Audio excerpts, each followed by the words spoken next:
Hey everyone, welcome back to my channel. If you're new here, my name is Tori, and if you're returning, thank you again for coming back for another video. If this angle looks really close up, it's because it is. I am using my mini tripod right now, and she's a wobbly one, so I apologize for that. It's been a really interesting week, so I haven't been uploading on my normal schedule, but I did want to show you all my reading journal. It's an A6 book from, I think it's let me see, Cafe Note is the brand, I guess. It looks like you can find it on nanamipaper.com. I just purchased it on Amazon because I was looking for something with Tomoe River paper in it, and I just decided to try this. I didn't realize at the time that it was A6, but the portability of it I enjoy it. Would I write in this as an everyday thing? Probably not. It feels like a magical little book that I pop open when I have a story that I've read that really impacted me. It is coffee stained. I'm not precious with anything that I use because if I treat my items that way, I won't use them. So I have some stickers that I just purchased online, and then obviously a Coffee Monsters Co. sticker on the front as well. These are more stickers that were purchased online. And so yeah, it's just like a very basic beat up reading journal, but I figured I'd give you a quick look into how I use it. I was actually logging my reading in like a A5 rings after I stopped using it as my planner. I figured I would try to log it or log my reading in it, but that also didn't pan out well. I just felt like there was too much room. So if I want to write a lot in this book, I can do that. I have a ton of pages in here, but if I don't, the size makes me not feel guilty about it, if that makes sense. So this was also something I switched up in my notebooks, because like many people, I tend to be influenced a lot by anything that Helen is doing at the Coffee Monsters Co.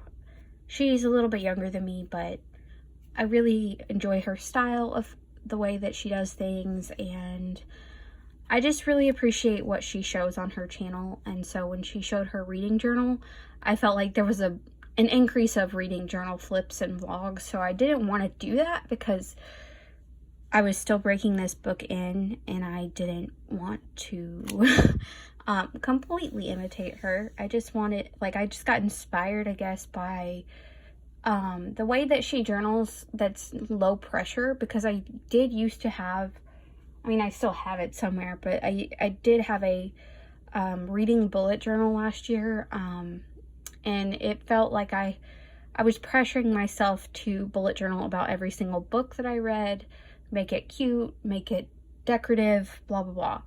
Whereas when I saw Helen's video, it felt like I was getting permission to be very utilitarian. And I don't know why I feel like I have to have permission from somebody else, but sometimes to see that somebody else is doing something in a way that really clicks for you too, kind of lets you let go of all the pressure that you put on yourself to do it a different way. So all of this 5-minute lead up to say that I wanted to show you my reading journal.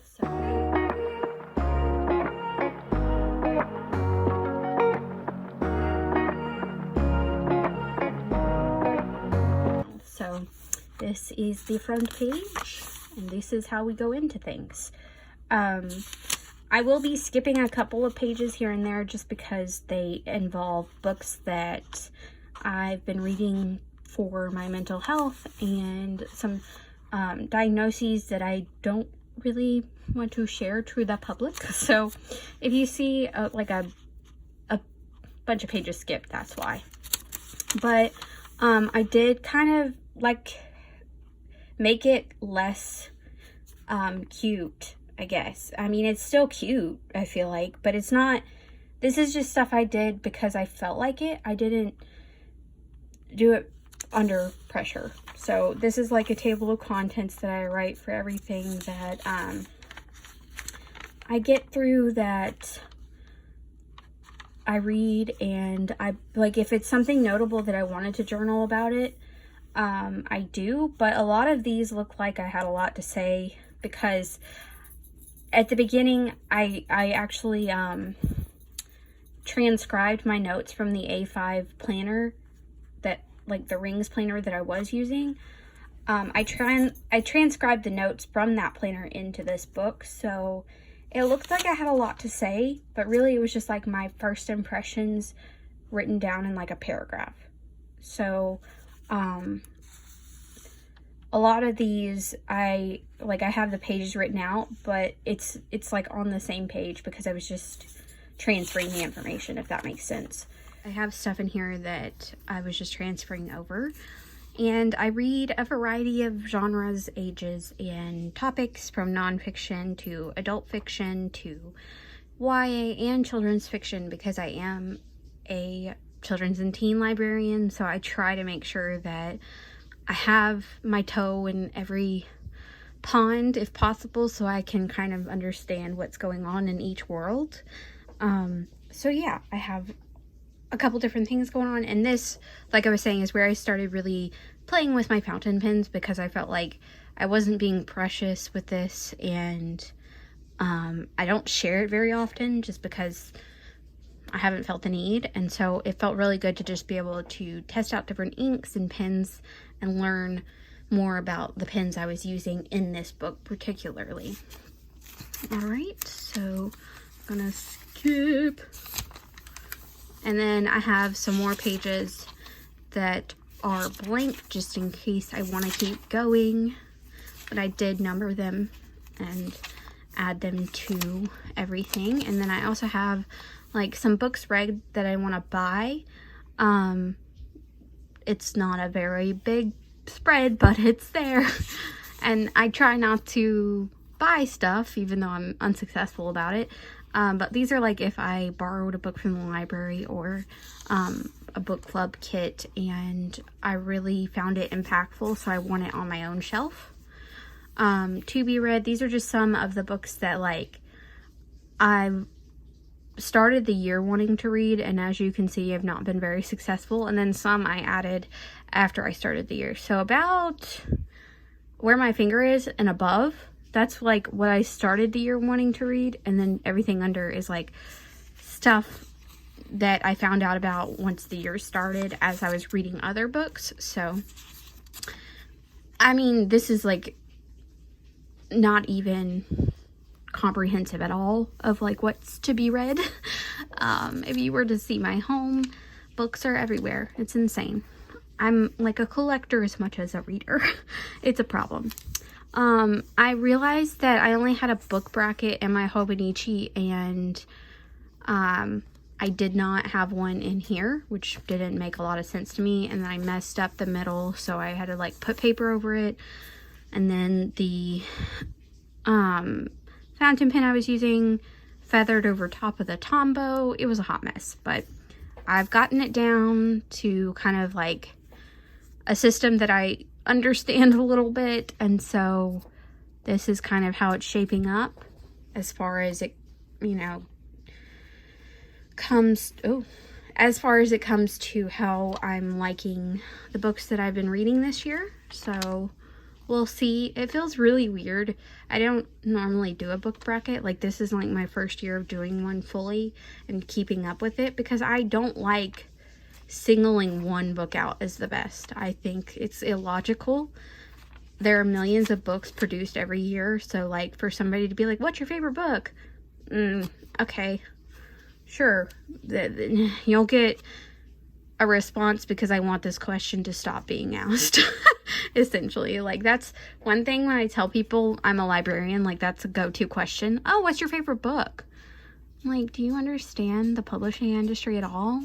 because there are millions of books. That's like asking me, I can't. But moving on. I have a Pango Books account. I haven't sold a lot. I sold one because it was Sarah J. Maas book, and we all know that those are going well. So yeah, there's my Pango Books account info.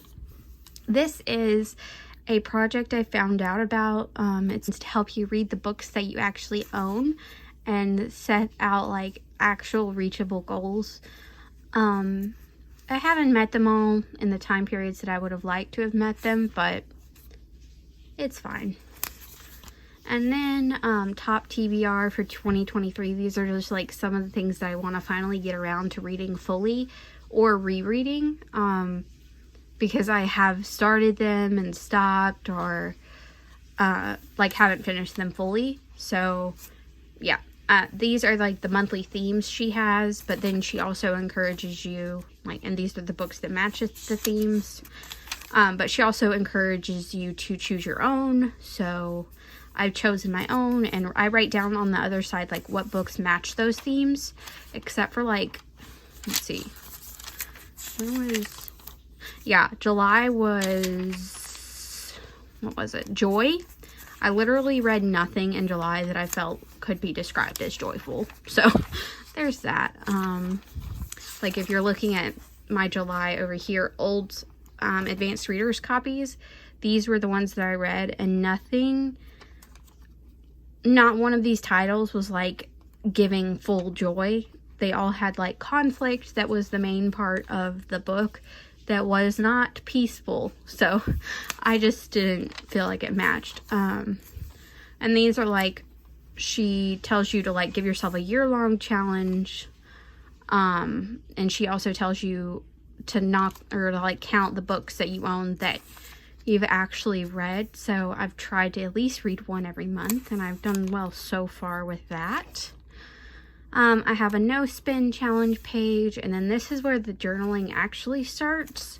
So you can tell like I was putting it in the A5 rings planner in inserts because I have the dates of like when I wrote these thoughts, and that goes on for a little bit, and you can tell like when I think you can tell when I move over to, yeah, this is like the first book that I read that's, yeah, this is the first book that I read that is fully journaled about in this book, because I'm making notes as I'm reading it and things like that, and pulling quotes. So yeah, these are just some more notes about, I believe, We're Not Broken, Changing the Autism Conversation. And it was very informative, so I didn't really make these decorative because I was trying to keep the information as accessible as possible without getting distracted. So yeah, and it spanned over a couple pages, and at first I was like marking the days that I was journaling, but I kind of quit doing that, and I just do it after I finish the book. But this book obviously had a lot going on, so it's multiple pages of notes and different quotes and things like that about the autism spectrum and how it has evolved over time. We read Fates and Furies for a book club pick. It was weird, and it had like foreign languages, so I was translating quotes because I didn't know what they were saying. And then over here is the selected short stories of Eudora Welty. So I live in Mississippi, and she's a very famous author from the state, so I wanted to at least read something of hers this year to know a little bit more about what I was getting into. And I feel like most people with Eudora Welty talk a lot about Death of a Salesman, but there are other stories I feel like deserve way more attention, so that was a good read. I read an Agatha Christie, and this one also had like a ton of characters plus a ton of foreign language, so that was just me like literally, I felt like this was a puzzle in that I had to understand what in the world they were saying. So, I don't know. It's kind of controversial opinion because I have not yet read an Agatha Christie book. I've only read 3 or 2. I've read Halloween Party, Murder on the Orient Express, and then there was none. I have a full shelf full of books by Agatha Christie. So, like, when I tell you I'm a collector before I'm a reader. And then there were none. I have an 80s copy that's like, they're definitely books of their time. Like, they're not, they use language of the time that's derogatory, and it's just like, you know, it's just, so, the only one I've really liked is Halloween Party, and I've seen that they're coming out with a film based on that book soon. I think they're calling it A Murder in Venice or something, so I don't know. We'll see how that goes. This one was the first book that I read that I felt like I was getting comfortable enough to add some stuff in, because I really enjoyed this book, even though I didn't have like a ton to journal about. I just thought it was really a heartwarming story, and I really enjoyed it, and I wanted to remember it based off of the illustrations. So that's literally my journal entry, is like a quote, and a bunch of, and like 2 illustrations. This is from We're All the Same in the Dark. And this is like me breaking down the mystery of the book. So like, anything that I felt like was necessary to know about relationship structures, things like that. Artwork that was mentioned in the book. And then this is A Flicker in the Dark. Same thing. I'm trying to understand like relationship structures, victim lists. That's a big spoiler. Yeah. So, just more quotes and things like that. I read a book called But You Don't Look Autistic at All. And that was really interesting. So I wanted to write some notes about that and the quotes that stuck out to me. Then I wanted to write about Queen of the Sea. It was a really interesting graphic novel that I really enjoyed. So I put that down. And then this was an older book that an author that I really like. Her name is Linda William Jackson. She wrote The Lucky Ones and a couple of others. She's also a Mississippi writer, and I really like her writing. And she said that this was the first book in a library that she saw that reflected her own experience. And so I looked in our library system, and we actually had a copy, and it was like a really retro copy. So I was just writing down the list of characters and the quotes, and making collages of like stuff that makes sense for the book.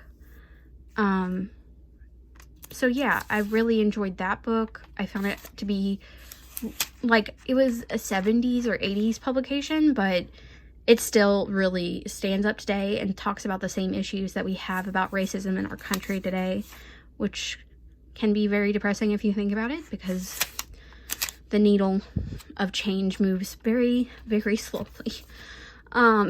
This one is Everything is Untrue. It's like a fictionalized biography about Daniel Nayeri, and he talks about his life coming from Iran as a refugee because his mother converted to Christianity, and she was threatened, and like they had to leave.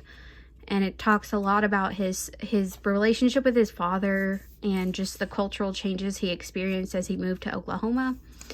And it has really lyrical and just absolutely stunning language. And it is a middle grade read, but I think an adult would benefit from this just as much. So as you can tell, like, I had so much here that I wanted to write down. It was just a great, great book. So yeah, I really enjoyed that one. And it did make, like in my book bracket, it did make my favorite book for the month. If I can find, what was it? May. So I read that in May, and it was my favorite book of May. So, this one is Free Water. It's about Homer and Ada as they run away from the plantation on which they're enslaved, and they go to like a hidden free community in the swamplands of, I think, Virginia. But yeah, so it was a cool story to hear about. The Breakup from Hell, I honestly thought I was going to have more to say about this one, but I didn't end up liking it as much as I thought I would. It felt like the plot was very contrived in a way, and I don't mean that in a negative sense, but at the same time, it felt like it moved too quickly for what was going on. So this is just how it turned out when these were the characters I was trying to remember and all that jazz. So this is The Catcher in the Rye. These are my notes about that. I just drew a little dot line of like how he goes from boarding school back to the city to see his family, and made notes of every quote that stuck out to me and what I thought about the book based on my own and like preconceived notions about it before going in. This one is this British guy he like moves to the Mississippi Delta. I have a lot of feelings about it because it's like he's this random white dude who like comes into the state he's originally from England, and he's like, oh, all people aren't terrible racists down here like I thought they were. And in that description of it, he actually comes off more racist. It's not like a book that I would really... It was good for descriptions about the state and the people that he interacted with, but like he himself, but I did have some things that I felt like needed to be remembered. So I did write down some stuff, but I don't know, it just felt weird. And I've tabbed off these pages because these go into some readings that I've been reading about my mental health, so that's why it's like a big section here. This was an advanced reader's copy I received that I wanted to get through because I wanted to be able to give it away as a prize.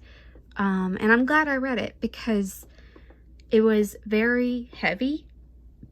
It was really good, but it was very heavy. It was a middle grade read about a non-binary child named Moonflower, Moon, and they struggle with severe depression. So like knowing what child to give that book to was really, really important, and I felt like it was my due diligence to read it, and I'm glad I did. Just fantastic quotes from this one. I do want to purchase this. This was one of the books that I put on that list of things to purchase because it was so mind-blowing, and I feel like to fully understand it, you need to reread it like a handful of times, even as an adult. I don't think a kid would even know, like, not to say that kids aren't smart. I just, as a child, you don't have fully conceived understanding of the world in a way you do as an adult. And I think this was written for middle grade as much as it was for adults. So highly recommend. That one is Moonflower by Case and Callender. It was a phenomenal book. This was Indivisible by Daniel Aleman, and this talked about, this was another of the advanced readers copies, and this followed a young teenager in New York whose parents end up getting deported. If You Leave Me, this book was so freaking heartbreaking and just absolutely the biggest book hangover I've had all year. I felt like somebody had like gotten into my heart with a melon baller and just scooped it out. It was, If you've read, I guess like the biggest comparison, and it's not really a great comparison at all, would be like stuff by Hanya Yanagihara. Like that level of heartbreak was If You Leave Me by Crystal Hannah Kim. Oh my goodness. Like, let me tell y'all, when I say this book had me devastated. So I'm sorry if you can hear the dogs in the background. So yeah, that's kind of where we're at with that. It was absolutely amazing. I was writing about like the characters, but also my thoughts on the relationship dynamics between the characters, and then I also listed like a bunch of quotes from different sections in here. So I felt like I needed to really get out my thoughts here, and then I also put all the quotes in that really struck me. This one is my latest entry, and this was for Cat's Eye by Margaret Atwood, and this one is another one of those books that I feel like I'm going to need to reread over and over again, because it's so much about like femininity and what society tells us we need to believe. But then like the main character is Elaine, and it follows her life from childhood to like middle age as an artist, and all of these have like specific, like her brother has stacks of comic books under his bed. This couch, I think it's velvet green in the book, but this kind of couch is talked about a lot. She has a blue cat's eye marble that appears in several parts of the book. She has like a red plastic purse that her mom gives her. And these are things that like I put in here to remember the book by, but like this book was so, I don't think I even had the words for it yet. It was very much about, so Elaine, it's like from the 40s to the 90s, I think. And I'm sorry if my lighting is getting a lot dimmer. The sun is going down. But essentially, Elaine has a brother, Stephen, and she really connects with him as a young child. And then when she goes to school and she's taught that like she needs to be around girls more than boys, she feels a big disconnect, because it's like I don't know how to interact with girls. And then the girls that she does interact with end up bullying her severely. So it's just a crazy good book. Like so many different things in here that I could tell you about, but there's so many quotes, and it really was just a quote dump, because I don't think I may leave some pages. Like I may leave a page or two after, because these are all the quotes that I wanted to write down. But I may leave this spread for like my thoughts when I can formulate them, because I just feel like it's another one of those books I really would have to reread it to understand it. And it's a chunky girl, like it is like 600 pages. So it's just, there's so much commentary about it. And the way Elaine makes her paintings is like, you could do a full, I don't know, study of the way Elaine creates her paintings and what it says about her life, and how Margaret Atwood is just like a masterful writer of reflection from a character. And like Elaine thinks back to stuff that she can't remember, but that you as the reader fully remember because you read about it as she was going through it. But then like later in life, she's like, I don't remember what that was about. And it felt so realistic, and just, it was a great book. So this is that. And I mean, I have read more books after, but I only really put stuff in here that I want to be able to look back on and be like, that's what I loved about that book. And so not every middle grade read makes it in here. Not every single book club book I read makes it in here. So like, for example, you can see a lot of books in here don't have pages, right? More so in the later bits, but I don't want to show you the full titles of those. So I do have a second like journal. I picked this up at Barnes and Noble, but I'm pretty much almost filled it up, like almost have it completely filled. I have 1, 2, 3, 4, 5, 6, 7, 8, 9. Yeah, 9 books left, and this thing is like completely filled. So it's not, I mean, it's a good little journal if you're not like a prolific reader, but honestly, going through it, I've just like marked out the books that I want to read more of, so it's kind of like making me want to find these books and read them. Not these particular ones on the cover, but like the illustrations throughout, because I've read a lot of these. But like, it's like, oh, I want to, now I have to read that too. And I don't want that to happen in my reading journal. I just want a space where I can put my thoughts. So that is a very quick flip of my reading journal. If you have any questions about like the stickers in here, put them in the comments and I can answer your questions about them. Because I'm pretty sure I can let you know. I don't think anything in here is something that I wouldn't remember where I purchased it from. But yeah, I hope you guys enjoyed it, and I hope you all feel somewhat inspired to pick up a book.